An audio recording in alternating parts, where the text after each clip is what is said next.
You know how they say there's always a tweet for that when it comes to Donald Trump, where, well, often there's also a press conference or just some other ridiculous statement that Donald Trump has made in the past where he's tried to accuse his political opponent of something, or has said something that is actually describing himself at that moment, or describing what will eventually become some sort of self-fulfilled prophecy or self-fulfilled thing that's going to happen to him. So let me just share this video with all of you. And you'll recall during the 2016 election, here is a statement that Donald Trump made. Let's play it, and then I want to talk about it. She shouldn't be allowed to run. Okay, sure. And I'm not talking about what happened last Friday. I'm talking about right now. She shouldn't be allowed to run. When you look at General Cartwright, 4-star general, for doing almost nothing by comparison, could serve 5 years in jail. That happened 2 weeks ago. General Petraeus destroyed their lives for doing nothing by comparison. How about the young man took pictures of his submarine? He wanted to have some pictures. The submarine's not like it's a brand new submarine. It's many years old. They put him in jail for a year. And she does all of these different things. They're also conducting a second criminal investigation into Hillary's illegal pay-for-play corruption at the State Department.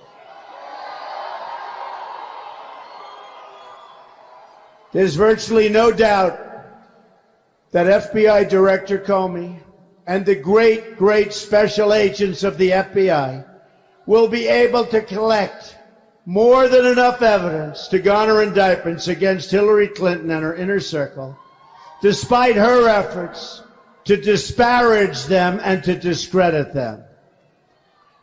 If she were to win this election, it would create an unprecedented constitutional crisis. In that situation, we could very well have a sitting president under felony indictment and ultimately a criminal trial.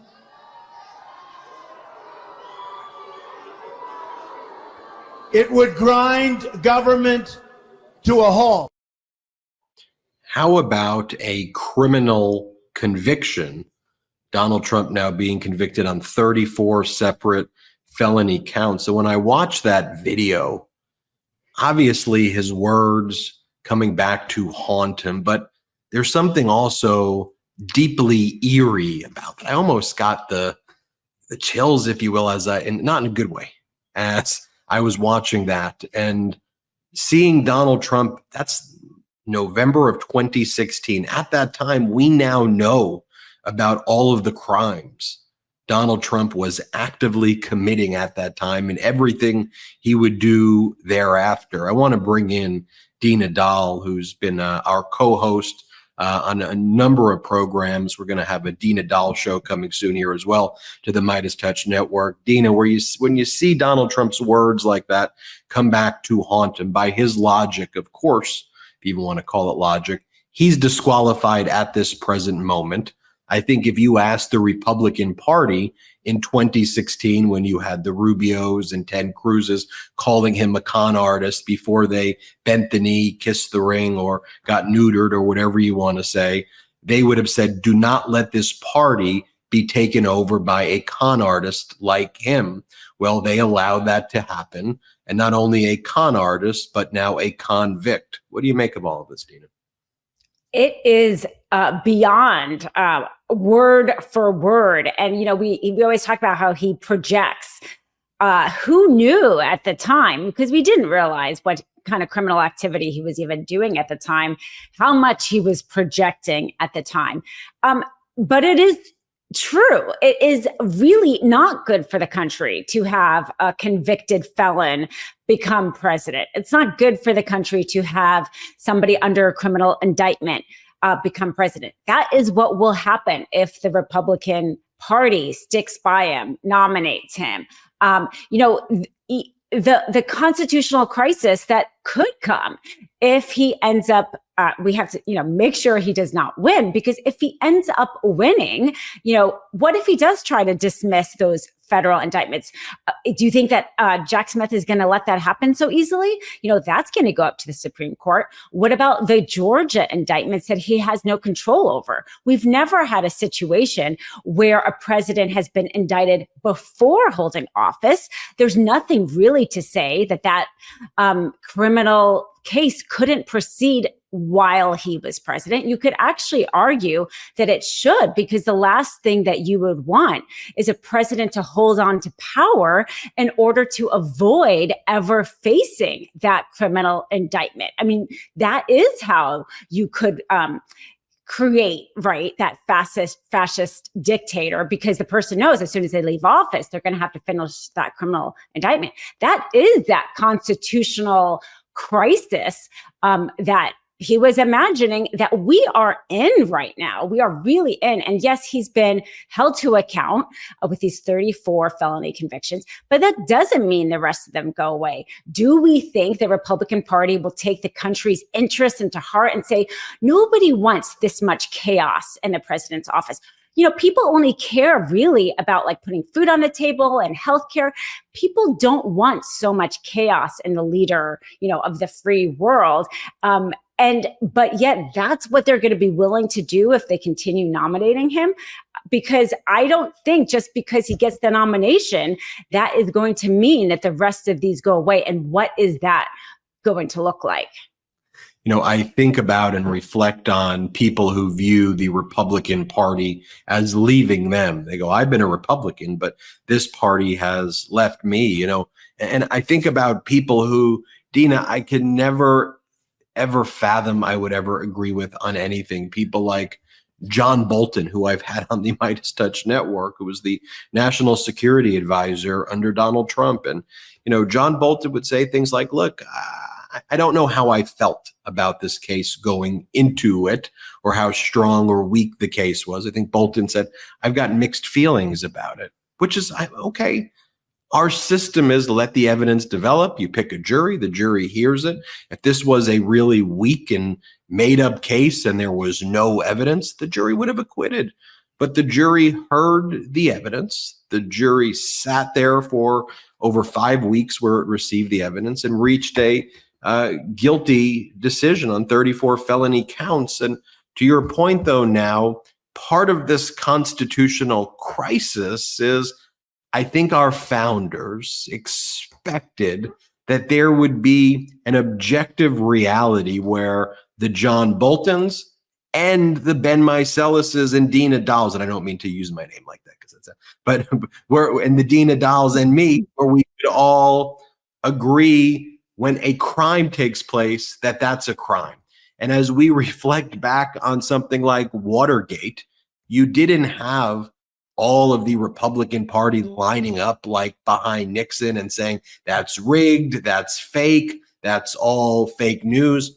What actually happened was, because there was objective realities then, you had Roger Ailes create a memo as an offspring from the Nixon administration, how to develop right-wing propaganda, I think was almost what it was called, which led to the creation of a Fox News, which led to the creation of this embracing power for the sake of power, oligarchy over democracy. And the constitutional crisis is he's a convicted felon, yet now we're hearing from all these MAGAs that it was rigged, it was unfair, the jury's partisan, this was unfair, the judge. You go through any situation where it doesn't turn out Donald Trump's way.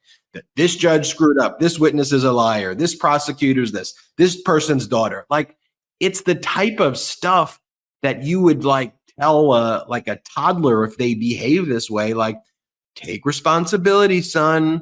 That's not how you have to act in an adult world. And then you see them walking around and behaving that way. And it's so offensive to our constitutional structure. So in theory, you go back to Donald Trump's words and what he said, to the extent someone was convicted or charged with felonies, That should be disqualifying. Yes.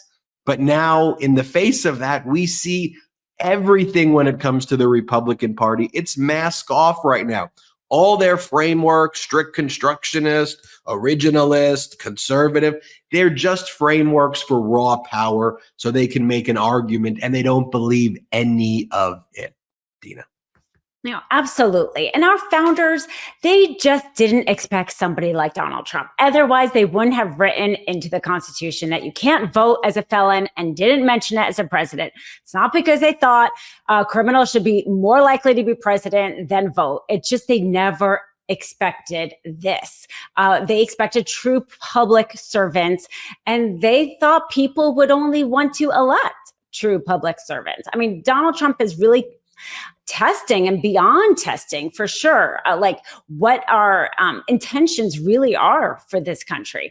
And to the point about, him talking about being rigged and unfair and all that kind of stuff. I mean, the jury instruction that Judge Merchan gave to the jury about fairness, it's a whole page. It's the most eloquent instruction. And of course he's going to do it. But I thought, after the weeks of bashing he got, the bashing of his daughter, really, this man is a public servant and has given his life and career to serving the public.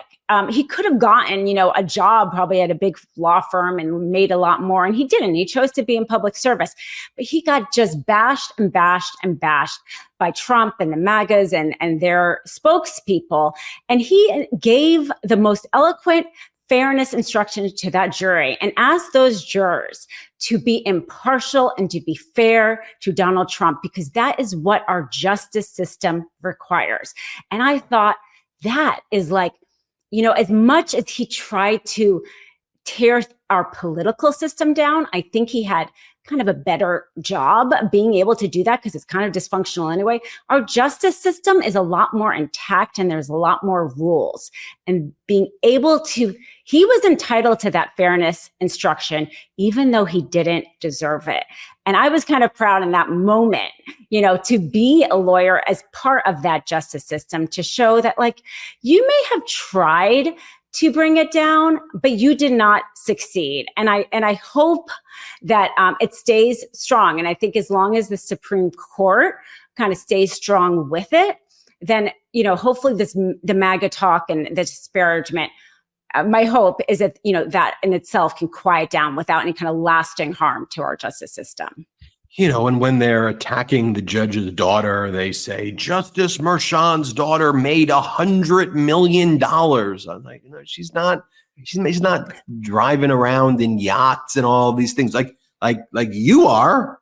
The MAGA Republicans, the Justice Alito apparently has got beach property and this property. He's got flags everywhere and he's living the high life. But Justice Merchan's daughter is not making $100 million. Just the stuff is so idiotic.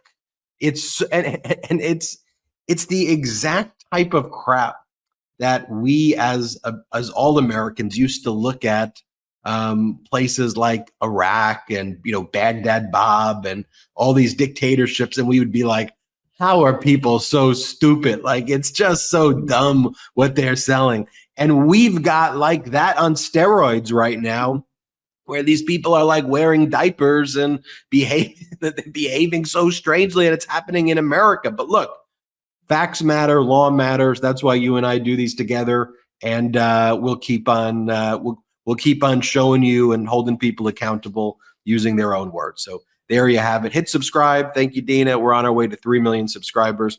Thanks to your support, and have a great day. Love this video? Make sure you stay up to date on the latest breaking news and all things Meidas by signing up to the MeidasTouch newsletter at MeidasTouch.com/newsletter.